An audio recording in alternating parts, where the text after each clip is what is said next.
Meaning of edict. Edict. Edict.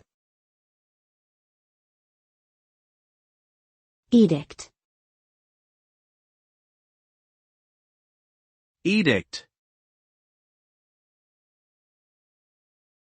An edict refers to a legal directive or command issued by an authority, such as a government or ruling body.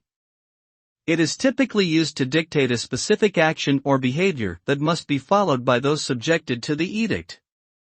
The term edict is often associated with historical empires and monarchies, where it was used as a means of maintaining order and control over their subjects.